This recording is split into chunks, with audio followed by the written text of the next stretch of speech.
મકર સંક્રાંતિએ 108 સતત દોડતી રહી, રાજકોટ જિલ્લામાં ઇમરજન્સીના 296 કેસ.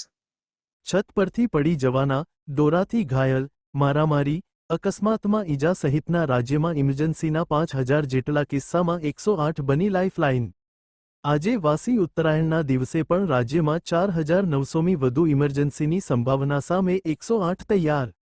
સમગ્ર રાજ્યમાં મકર સંક્રાંતિની જોશભેર ઉજવણી સંપન્ન થઈ છે. ઉત્તરાયણના આ પર્વમાં આકાશમાં પતંગ ચગાવવાના આનંદ ઉલ્લાસના પર્વમાં અકસ્માતોના બનાવોનું પ્રમાણ વધારે રહેતું હોઈ રાજ્ય સરકાર દ્વારા લોકોને ઇમરજન્સીમાં સેવા મળી રહે તે માટે 108 દ્વારા પહેલેથી જ તૈયારી કરવામાં આવી હતી.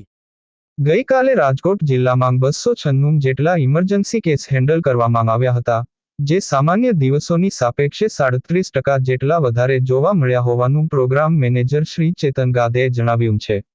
જેમાં સૌથી વધુ અકસ્માતમાં છત પરથી પડી જવાના, મારામારીમાં ઈજાગ્રસ્ત થવાના, દોરાથી ઘાયલ થવાના અને વાહન અકસ્માતના બનાવો સામેલ છે. જેમાં રાજકોટમાં 18 જેટલા કિસ્સામાં છત પરથી પડી જવાના, 32 જેટલા કિસ્સામાં દોરીથી ઘાયલ થવાના અને અન્ય અકસ્માતના કિસ્સા વધારે જોવા મળ્યા છે.